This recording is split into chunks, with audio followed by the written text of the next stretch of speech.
بسم اللہ الرحمن الرحیم رب اشرح لی صدری ویسر لی امری واحلل عقدۃ من لسانی یفقهوا قولی احمدک اللہم یا مجیب کل سائل والصلاة والسلام على من هو افضل الوسائل وعلى آله وأصحابه ذوي الفضائل أما بعد فأعوذ بالله من الشيطان الرجيم بسم الله الرحمن الرحيم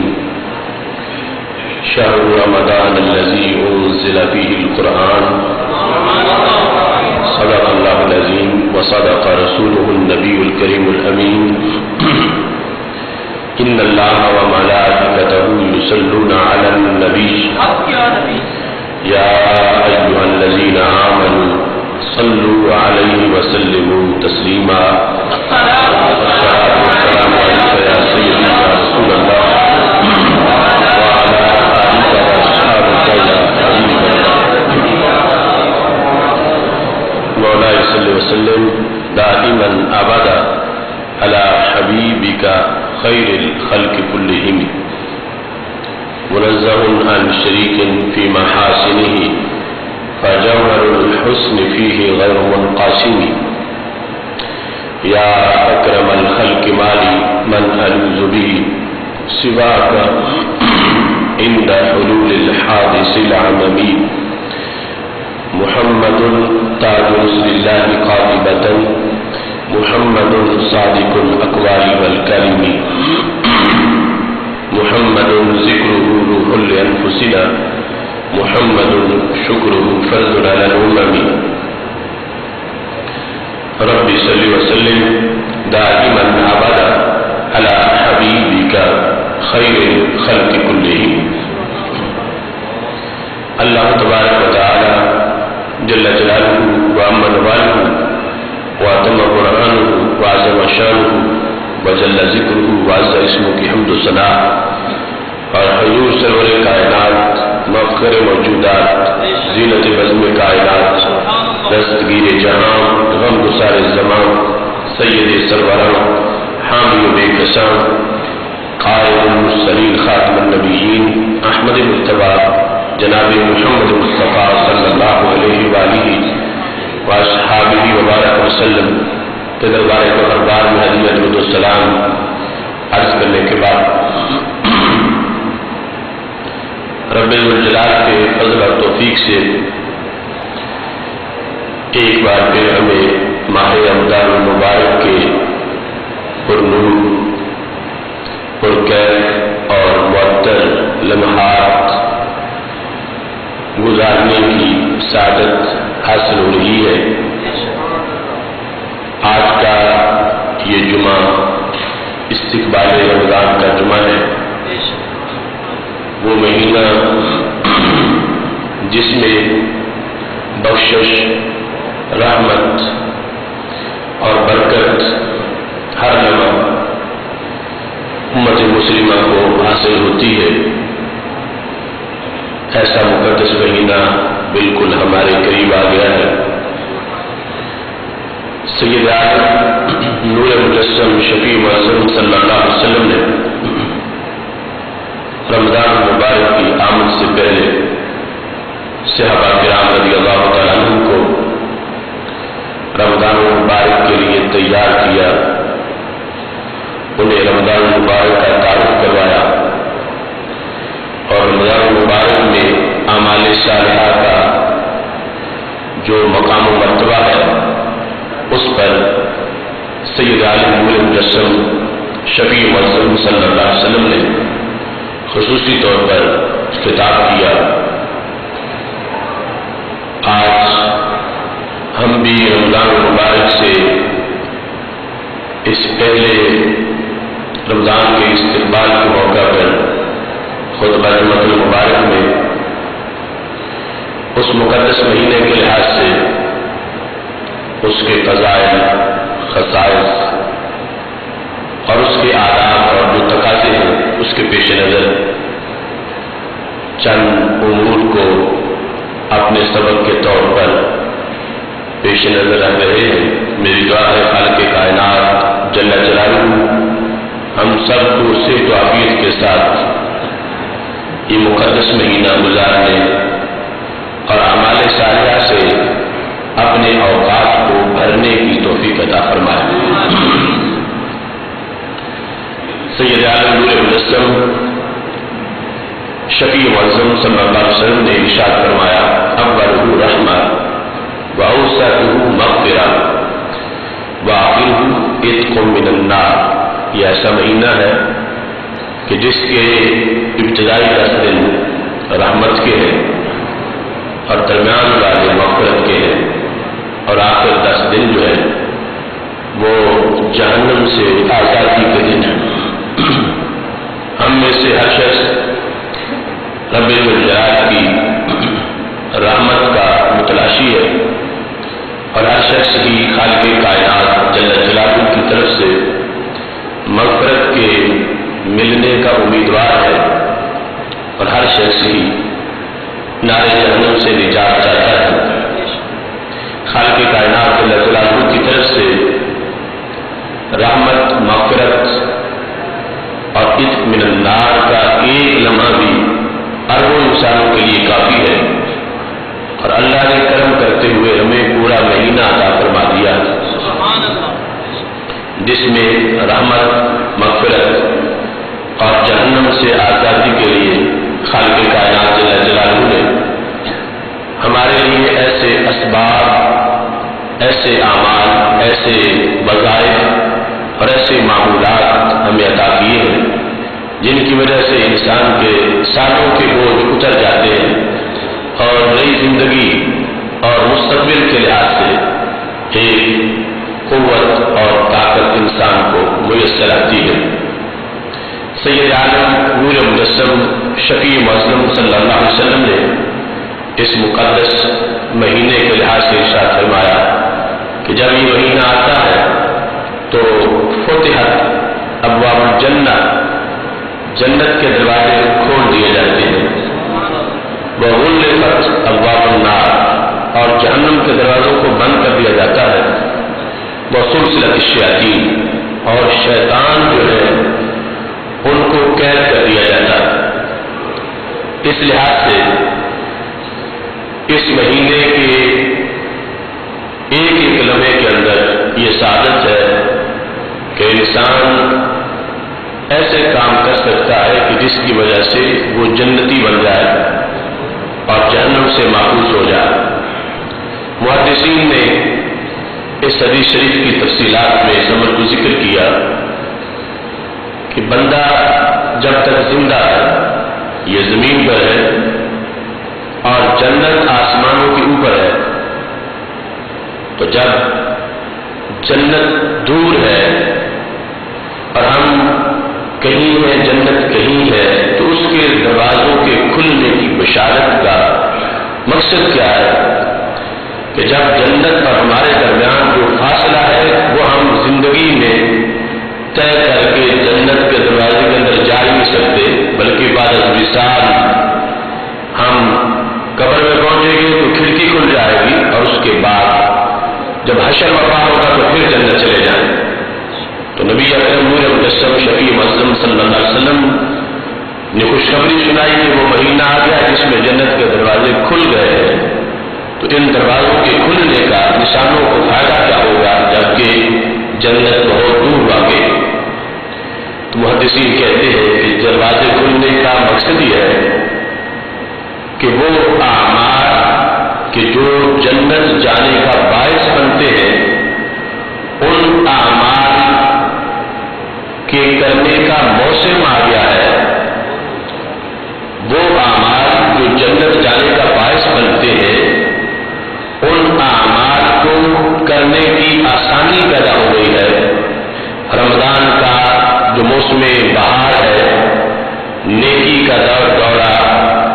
اور خوف خدا، خشیت الہی، تلاوت قرآن،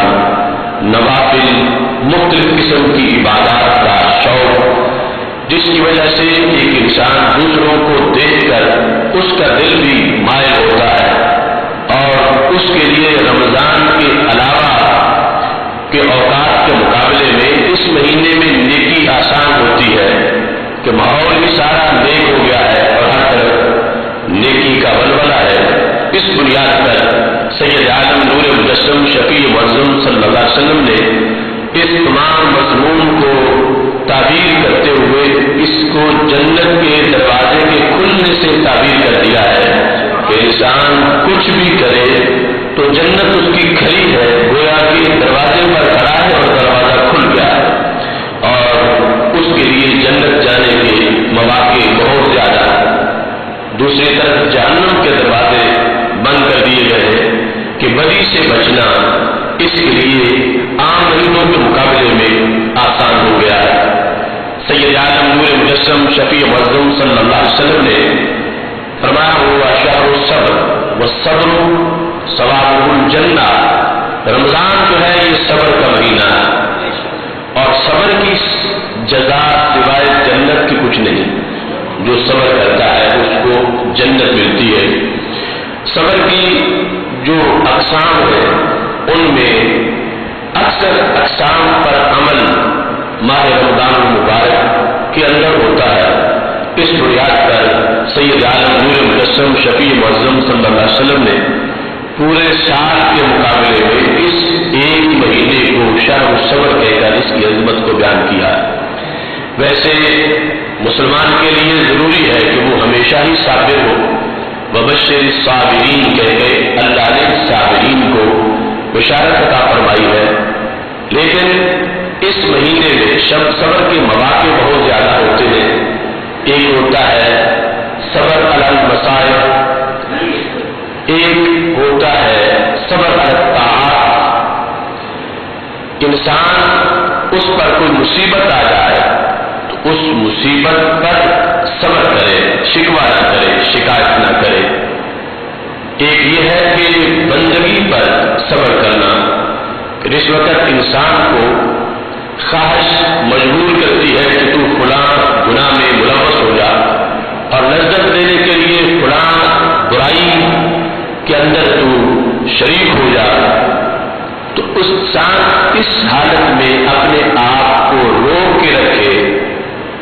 کہ میں جس طرح پہلے پاک دامن ہوں ایسے ہی پاک دامن رہوں گا، جس طرح پہلے میں بدی سے دور ہوں ایسے ہی میں بدی سے دور رہوں گا۔ بار بار خواہش اس کو کھینچتی رہی، لیکن رب ذوالجلال کے خوف کو سامنے رکھ کر نیکی پر گامزن رہا، تقویٰ پارسائی کو اپنا اوڑھنا بچھونا بنا کے رکھا اور شیطان کے برگلانے سے وہ اغوا نہیں ہوا، گمراہ نہیں ہوا۔ اس نے اپنے اچھے نیک راستے پر صبر کیا، اگرچہ اس کو کتنی مشکلات برداشت کرنی پڑی۔ تو یہ صبر علی الطاعات ہے۔ ایک یہ ہے کہ انسان جس وقت اس کو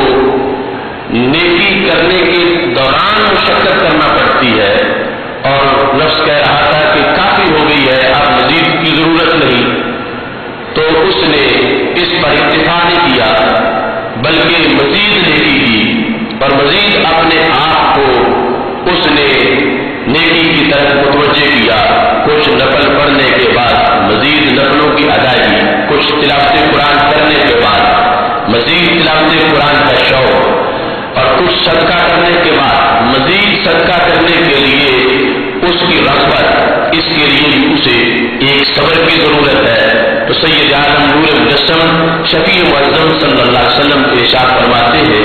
وہ شہر الصبر، یہ رمضان صبر کا مہینہ ہے اور صبر کے اندر اس کی جو تمام قسمیں ہیں ان کے لحاظ سے انسان اس مہینے میں ان مراحل کو عبور کرتا ہے اور طے کرتا ہے جس کی جزا جنت ہے۔ اور نبی اکرم نور مجسم شفیع معظم صلی اللہ علیہ وسلم نے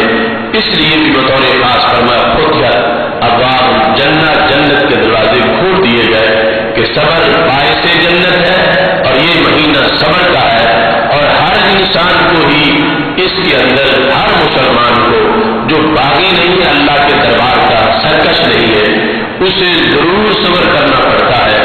اپنے نفس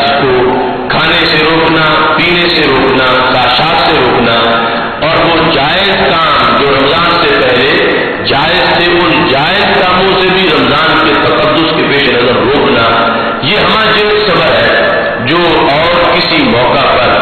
جس کے سارے مراحل سامنے نہیں آتے۔ اب آج کا دن جو ہے اس میں صبر یہ ہے کہ انسان بدی سے دور ہے، جھوٹ بولنے سے دور ہے، شراب پینے سے دور ہے۔ صبر یہ ہے کہ وہ ہر قسم کی بدکاری سے دور ہے، مگر یہ صبر نہیں کہ وہ کھانے سے بھی اجتناب کرے، پینے سے بھی اجتناب کرے۔ مگر جب رمضان کا چاند طلوع ہو جائے گا تو پھر صبر کی اور قسم بھی بن جائے گی، اور وہ کام جو جائز تھے پہلے وہ بھی ناجائز ہو جائیں گے، اور جن کی انسان کو پہلے عادت تھی وہ آدھی چیزیں بھی انسان کے لیے حرام ہو جائیں گی۔ اب حلال چیز کو کھانا اگر ایک انسان 1 گھنٹے کے بعد کھاتا ہے، 4 گھنٹے کے بعد کھاتا ہے، تو نفس سے اکل و شرب میں جو حلال کا ہے اس میں کوئی گناہ نہیں ہے، اگر یہ ہے کہ وہ وقفے کے بعد کھائے، زیادہ نہ کھائے، لیکن اگر کسی نے کھایا تو اس نے کوئی حرام کام نہیں کیا اور اس نے ایک حلال چیز کو تناول کیا، مگر رمضان مبارک کے اندر اس کے لیے ہر منٹ میں صبر ہے، ہر سیکنڈ میں صبر ہے۔ اور بالخصوص سید عالم نور مجسم شفیع معظم صلی اللہ علیہ وسلم نے جو ماہ رمضان گرمی کے موسم میں ہو اس کے اندر اس فضیلت کو زیادہ بیان کیا ہے۔ ہر جہتی مسلمان کے لیے عظیم ہے، یعنی مومن کی پانچوں گھی میں ہے۔ اگر سردی کے موسم میں رمضان آئے تو ہمارے آقا صلی اللہ علیہ وسلم ارشاد فرماتے ہیں الصوم فی الشتاء کالغنیمۃ الباردۃ، سردی کے موسم میں روزہ تو ٹھنڈی غنیمت ہے۔ غنیمت باردہ عربی زبان کا مقولہ ہے کہ جب جنگ لڑے بغیر ہی مال غنیمت مل جائے تو اس کو غنیمت باردہ کہتے ہیں۔ تو سید عالم نور مجسم شفیع معظم صلی اللہ علیہ وسلم نے ارشاد فرمایا کہ جو موسم سردی میں رمضان آئے تو اس وقت کیونکہ شدت پیاس کی انسان کو مجبور نہیں کرتی، اگرچہ روزہ تو روزہ ہی ہوتا ہے، صبر پھر بھی اسے کرنا پڑتا ہے، خاص کو روکنا پڑتا ہے، مگر وہ اس قدر نڈھال نہیں ہوتا جس طرح گرمی کے موسم میں نڈھال ہو جاتا ہے۔ تو رسول اللہ صلی اللہ علیہ وسلم نے فرمایا اب سردی کا روزہ یہ تو ٹھنڈی غنیمت ہے کہ انسان کو زیادہ کوشش کے بغیر ہی بہت کچھ حاصل ہو گیا ہے اور اس کو بہت سی نیکیاں مشقت کے بغیر مل گئی ہے۔ اور گرمی کا جو روزہ ہے سید عالم نور مجسم شفیع معظم صلی اللہ علیہ وسلم نے اس میں اس بات کی طرف متوجہ کیا کہ اس کے اندر رب ذوالجلال کے ساتھ جو بندے کی مناسبت پیدا ہوتی ہے اس مناسبت میں زیادہ قرب ہے اور زیادہ عظمت اور زیادہ معرفت ہے، کیونکہ جو خالق کائنات نے فرمایا الصوم لی وانا اجزی بھی، روزہ میرے لیے ہے اور اس کی جزا میں دیتا ہوں۔ تو اس کا ایک مطلب یہ ہے کہ خالق کائنات جل جلالہ نے نماز، حج، زکات ان کو یوں اپنی طرف منسوب نہیں کیا، حالانکہ وہ بندگی بھی اللہ ہی کی ہے، کہ روزہ میرے لیے ہے۔ تو اس بنیاد پر کہ نہ کھانا نہ پینا یہ رب ذوالجلال کی شان ہے، بندہ محتاج ہے، بندے کا گزارا کھائے پیے بغیر نہیں ہو سکتا۔ اللہ کی شان ہے کہ کھانا پینا اس کی اسے حاجت ہی نہیں، یہ اس کے آداب سے نہیں، وہ ان سے پاک ہے۔ اب بندے کو حکم ہے، شریعت میں نبی اکرم نور مجسم شفیع معظم صلی اللہ علیہ وسلم نے فرمایا تخلقوا باخلاق اللہ، اپنے اندر اللہ کے اخلاق پیدا کرو، اللہ والے اخلاق۔ یہ باقاعدہ حدیث کی کتابوں میں ابواب اس کی موجود ہے۔ اللہ والے اخلاق کا مطلب کیا ہے؟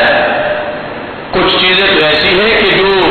بندے میں آ ہی نہیں سکتی اور کچھ چیزیں ایسی ہیں جو بندے میں آ سکتی ہیں، پھر بھی فرق ہوتا ہے۔ اللہ میں وہ اور طرح کی ہے، بندے میں وہ اور طرح کی ہے۔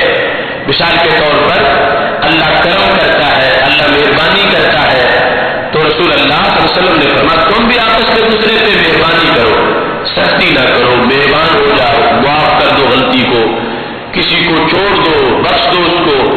جو تمہارا حق تھا۔ تو اب یہ حکم ہے کہ چونکہ اللہ ستار ہے، اللہ غفار ہے، اللہ رحیم اور کریم ہے، تو تم اپنے لیول کے مطابق، اپنی حیثیت کے مطابق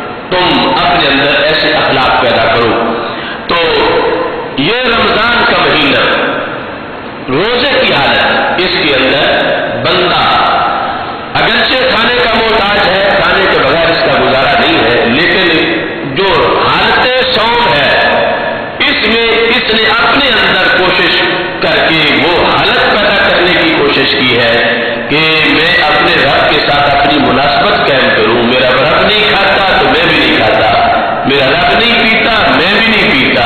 اگرچہ افطار کے وقت کھا لے گا پی لے گا، مگر اس نے کچھ وقت کوشش کر کے اپنے اندر وہ وصف پیدا کرنے کی تدبیر کی ہے تاکہ اس کی اللہ تعالیٰ کے ساتھ مناسبت قائم ہو. تو چونکہ گرمی کے مہینے میں اسے اور بالخصوص جس وقت روزے کا دورانیہ زیادہ ہوتا ہے، بھوک زیادہ ہے، پیاس زیادہ ہے، تو ایسی حالت میں جب بار بار اسے کھانے کی حاجت ہے اور بار بار پینے کی حاجت ہے، لیکن یہ کھانے پینے سے مکمل اجتناب کرتا ہے، تو سید عالم نور مجسم شفیع معظم صلی اللہ علیہ وسلم نے یہ جو گرمی کا روزہ ہے اسے قرب خدا بندی کا زیادہ باعث قرار دیا ہے کہ اس کی بنیاد پر بندے کے اندر جو نور اور تجلی پیدا ہوتی ہے اور خالق کائنات جل جلالہ کے اخلاق کے ساتھ جو مناسبت پیدا ہوتی ہے یہ اس روزے کے مقابلے میں زیادہ ہے جو سردی کا روزہ ہے. اس بنیاد پر اس جہت میں آ کر آج اس روزے کی فضیلت ہے اس روزے کے مقابلے میں کہ جب بار بار انسان کو تپش حرارت محسوس ہوتی ہے اور شدت اور حدت جو موسم کی ہے، اس کے باوجود یہ شیطان کے سامنے اکڑ جاتا ہے اور اس کا کہنا نہیں مانتا. رب ذوالجلال کے حکم پر مکمل طلوع صبح صادق سے لے کر غروب آفتاب تک اس حالت میں یہ موجود رہتا ہے. تو خالق کائنات جل جلالہ نے فرمایا الصوم لی، روزہ میرے لیے ہے. مطلب کیا ہے؟ روزے دار میرا ہے. اگرچہ ہر بندہ ہی اس کا ہے، لیکن ایک اضافتی تشریف ہوتی ہے، جیسے ہر جگہ اللہ کی ہے، ہر شہر اللہ کا ہے، ہر ملک اللہ کا ہے، ہر چپا زمین اسی کی ملک میں ہے، لیکن بیت اللہ ہر گھر کو نہیں کہا جاتا. بیت اللہ اللہ کا گھر یہ خاص مقام کو کہا جاتا ہے. حالانکہ اللہ تو پاک ہے اس سے کہ وہ کسی گھر میں رہائش رکھے. بیتوتت جو عربی زبان کا لفظ ہے جس کا معنی ہوتا ہے رات بسر کرنا، رات گزارنا، خالق کائنات جل جلالہ تو اس امر سے پاک ہے کہ کہیں اس کی رہائش ہو اور ان چیزوں سے کہ جو بیتوتت کے ساتھ تعلق رکھتی ہے. لیکن جنگوں کے نزول کے لحاظ سے خالق کائنات نے ایک جگہ کو اپنی طرف منسوخ کر کے اسے بیت اللہ کہا. ہر جگہ اس کی ہے مگر بیت اللہ ایک کو کہا. ایسے ہی جو نمازی ہے وہ بھی اللہ کا بندہ ہے، جو حاجی ہے وہ بھی اللہ کا بندہ ہے، جو زکات دینے والا ہے وہ بھی اللہ کا بندہ ہے. لیکن خالق کائنات نے فرمایا الصوم لی، روزہ میرا ہے، یعنی روزے دار میرا ہے. اس روزے دار کو خاص کر کے رب ذوالجلال نے اپنی طرف منسوخ کر کے روزے کی وجہ سے جو بندے کو اپنی طرف منسوخ کیا تو اس سے اس کی عظمت کو ظاہر کیا کہ نہ کھانا نہ پینا یہ میری شان ہے، اور میرے بندے نے کچھ وقت کے لیے کوشش کر کے اپنے اندر یہ وصف پیدا کرنے کی تدبیر کی ہے. تو خالق کائنات کا اسے اپنے طرف منسوخ کرنا یہ ساری پیاس ختم کرتا ہے، یہ ساری تھکاوٹ دور کر دیتا ہے، اور روزے کی وجہ سے انسان کے لیے جو مشکلات ہوتی ہے وہ ختم ہو جاتی ہے. کہ رب ذوالجلال خود فرما رہا ہے کہ یہ میرا ہے، اس واسطے کہ اس نے وہ عبادت کی جس کی بنیاد پر اسے میرا خصوصی قرب حاصل ہوا. اور اسی جہت میں جا کر سید عالم نور مجسم شفیع معظم صلی اللہ علیہ وسلم نے یہ ارشاد فرمایا للصائم فرحتان، فرحت عند فطرہ و فرحت عند لقاء ربہ. روزے دار کے لیے دو خوشیاں ہیں، ایک خوشی افطار کے وقت ہے اور دوسری رب کے دیدار کے وقت ہے.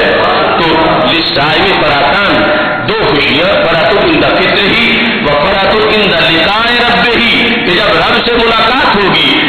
روزے کے نتیجے میں رب سے ملاقات، روزے کے نتیجے میں رب کا دیدار. تو اس بنیاد پر بھی یہاں بطور خاص اس کا یہ اجر بیان کیا گیا کہ روزہ باعث بنے گا انسان کے لیے کہ وہ اللہ کا دیدار کر سکے گا. تو خالق کائنات جل جلالہ نے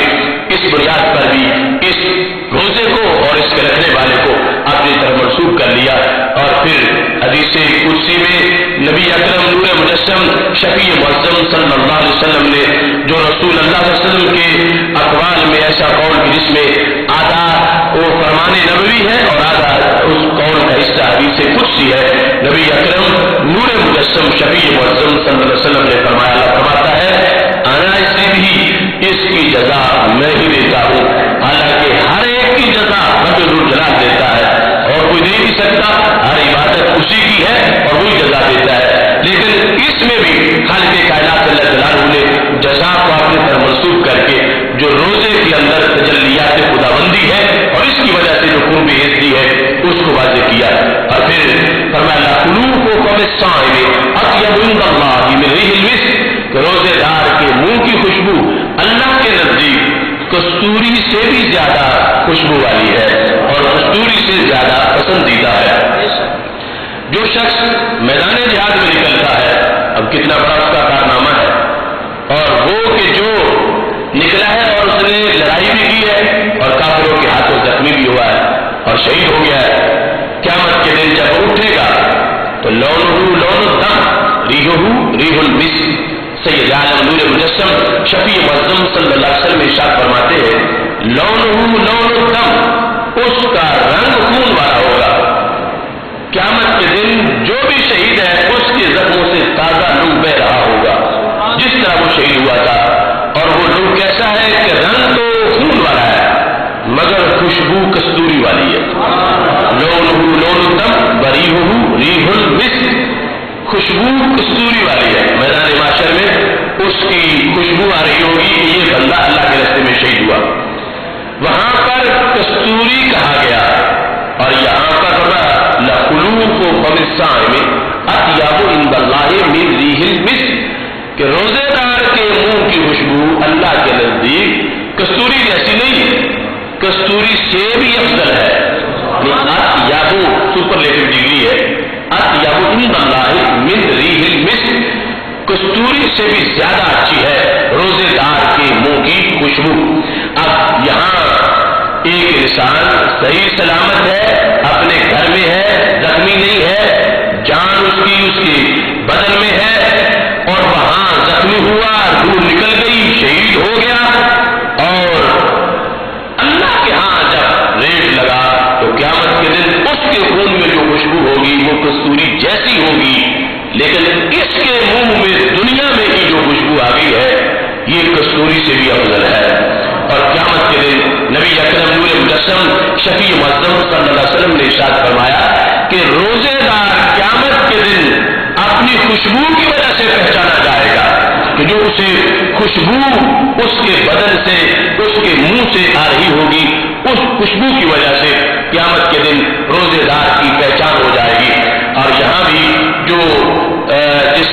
بات کی طرف ہم خصوصی طور پر کہ روزہ جو اللہ کا قرب دیتا ہے اس کی طرف ہم توجہ کر رہے ہیں، تو خالق کائنات جل جلالہ نے فرمایا لخلوف فم الصائم، جو حدیث قدسی ہے، سرکار کا فرمان ہے لخلوف فم الصائم اطیب عند اللہ من ریح المسک، کہ روزے دار کے منہ کی خوشبو اللہ کے نزدیک کستوری سے بھی زیادہ پسندیدہ ہے۔ اس پر بھی محدثین نے بات کی کہ خوشبو سونگنا یہ مخلوق کا کام ہے، خوشبو سونگنا اللہ کی شان نہیں ہے، خوشبو سونگنا اللہ کے آداب میں سے نہیں ہے، تو یہاں یہ کہا گیا کہ روزے دار کے منہ کی خوشبو اللہ کے نزدیک کستوری سے بھی زیادہ اطیب ہے، پسندیدہ ہے۔ تو سارے محدثین نے ایک ہی جواب دیا کہ اصل میں یہاں پر کنایا ہے کہ خوشبو بول کر قرب مراد لیا گیا ہے، کہ جو چیز خوشبودار ہوتی ہے اسے اپنے قریب کیا جاتا ہے، خوشبو سونگنے کے لیے اس کو اپنے قریب کیا جاتا ہے، تو رب ذوالجلال سونگنے سے پاک ہے مگر قریب کرنا اس کی شان ہے، کہ وہ ویسے تو شارک سے بھی قریب ہے لیکن خوش ہو کے فرماتا ہے ان اللہ مع المتقین، اللہ پرہیزگاروں کے ساتھ ہے، واللہ مع الصابرین، اللہ صبر کرنے والوں کے ساتھ ہے۔ تو خالق کائنات فرماتا ہے کہ تم روزے کی وجہ سے پریشان نہ ہونا، میں تمہیں دور نہیں کر رہا، روزے کی وجہ سے تمہیں اپنا قرب عطا کر رہا ہوں، کہ تمہارے منہ کی جو خوشبو ہے اللہ کو کستوری سے بھی زیادہ پسندیدہ ہے۔ اس سے اس چیز کو واضح کیا گیا کہ رب ذوالجلال اس طرح روزے کی بنیاد پر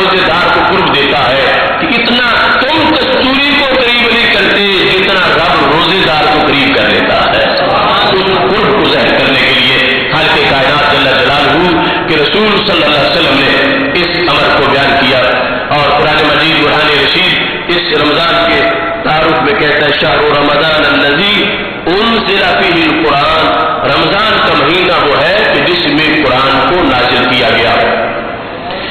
یہ جہت بھی ہمارے لیے بڑی اہم ہے کہ قرآن مجید برہان رشید رمضان المبارک میں نازل ہوا، اور قرآن مجید ہماری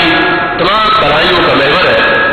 اس میں عبادات کا سبق ہے، معاملات کا سبق ہے، اس میں بندوں کا بندوں سے جو رابطہ ہے اور بندوں سے جو ملاقات ہے اس کا طریقہ بھی موجود ہے، بندوں کے بندوں سے جو معاملات ہے اس کا انداز بھی موجود ہے، اور بندے کا مولا سے جو تعلق ہے اس کے سارے اسباب بھی موجود ہے، اور اترا ہے رمضان کے مہینے میں۔ اس سے یہ پتہ چلا کہ اگرچہ روزانہ ہمیں قرآن پڑھنا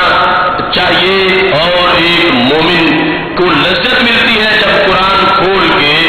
دیکھتا ہے کہ یہ میرے مولا کا کلام ہے، یہ میرے اور رب کے درمیان عہد ہے، لیکن رمضان مبارک کے اندر اس کی کثرت ہونی چاہیے، اس کو پڑھنے کے لحاظ سے، اس کو سمجھنے کے لحاظ سے، اور اس کے احکام پر عمل کرنے کے لحاظ سے، تاکہ رمضان کے بعد بھی اس کی یہ عادت بنے اور پھر زندگی میں انقلاب پیدا ہو۔ سید عالم نور مجسم شفیع معظم صلی اللہ علیہ وسلم خود تلاوت قرآن مجید برہان رشید کی کثرت کرتے ہیں اور تلاوت قرآن مجید سے صحابہ کو محظوظ کرتے ہیں، لیکن جس وقت رمضان المبارک آ جاتا تو نبی اکرم نور مجسم شفیع معظم صلی اللہ علیہ وسلم عام دنوں کے مقابلے میں اس میں مزید کثرت فرماتے، اور اس میں حضرت جبریل علیہ السلام حاضر خدمت ہوتے اور دور قرآن مجید ہوتا۔ اس بنیاد پر بھی یہ نہیں کہ صرف حافظ اور قاری حضرات ہی اس میں کثرت کرے، عام مومن عام مسلمان جو ہے وہ بھی تلاوت قرآن مجید کے لحاظ سے لذت کے اصول کے لیے اس کو پڑھے ذوق سے شوق سے، اور پھر اس کے معنی کی طرف توجہ کرے، اس کے مفہوم کو سمجھنے کے لیے کوشش کرے۔ سید عالم نور مجسم شفیع معظم صلی اللہ علیہ وسلم نے مومن جو قرآن پڑھتا ہے اور اس پہ عمل کرتا ہے اس کی شان بیان کرتے ہوئے فرمایا وہ یوں ہے کہ جیسے لیموں ہوتا ہے، خوشبو اچھی ہے اور ذائقہ بھی اچھا ہے، تو قرآن مجید پڑھنے سے بندہ خوشبودار بنتا ہے، قرآن مجید پڑھنے سے بندے کے اندر تازگی آتی ہے۔ جو مومن قرآن نہ پڑھے اس کی مثال دیتے ہوئے سرکار دو عالم نور مجسم شفیع معظم صلی اللہ علیہ وسلم نے اسے کھجور سے تشبیہ دی۔ وہ منکر قرآن نہیں، وہ قرآن مانتا ہے، قرآن پہ ایمان ہے، کیونکہ قرآن کے تو ایک حرف کا منکر کافی ہو جاتا ہے، قرآن پر اس کا ایمان ہے لیکن تلاوت میں کمی ہے، تلاوت نہیں کر رہا، تو سرکار فرماتے ہیں یوں ہے جیسے کھجور ہے، ذائقہ تو اچھا ہے مگر خوشبو اچھی نہیں ہے، خوشبو نہیں آ رہی، خوشبو کے بغیر ہے۔ اور جس وقت مومن قرآن پڑھتا ہے تو پھر فرمایا اس کا ذائقہ بھی اچھا ہے، اس کی خوشبو بھی ہے اور وہ خوشبودار ہو جاتا ہے۔ اس بنیاد پر ایک تو وہ روزے کی خوشبو اور دوسری قرآن کی خوشبو، یہ رمضان اور قرآن کی مشترکہ خوشبو جو ہے اس کی وجہ سے انسان کی روحانیت اس میں ایک نکھار پیدا ہوتا ہے۔ سید عالم نور مجسم شفیع معظم صلی اللہ علیہ وسلم نے قرآن مجید برہان رشید کے مفاہیم کی طرف صحابہ کرام رضی اللہ تعالیٰ عنہ کو متوجہ کیا۔ جب قرآن نازل ہو رہا تھا خالق کائنات کا فرمان ہے اذا قرأناه فاتبع قرآنا ثم ان علینا بیانا، کہ محبوب جب ہم قرآن نازل کرتے ہیں تو اس وقت آپ ہمارے پڑھنے کے پیچھے پڑھتے جائیں، ثم ان علینا بیانا، اس کا بیان پھر ہم خود کریں گے۔ اب رسول اللہ علیہ وسلم جیسا ذہین انسان اور عربی زبان مادری زبان، تو اس کے باوجود قرآن میں کتنا کچھ ہے کہ رب ذوالجلال فرماتا جب ہم نازل کرتے ہیں جبریل پڑھ رہے ہو تو محبوب آپ پڑھتے چلے جائیں، اس کا بیان ہمارے ذمہ کرم پہ ہے، ہم اس کو خود بیان کریں گے۔ اب جو اللہ نے بیان کا ذمہ لیا تو پھر اللہ نے وہ ذمہ یعنی ذمہ کرم جو تھا اس کے مطابق ہمارے آقا صلی اللہ علیہ وسلم کو قرآن کا بیان سکھا دیا۔ الرحمن علم القرآن، تو اس بنیاد پر قرآن کی کسی ایک آیت کے اندر جو خزانے رب نے ہمارے نبی علیہ السلام کو عطا فرما دیے، ساری دنیا مل کے بھی ان خزانوں کو توڑ نہیں سکتی۔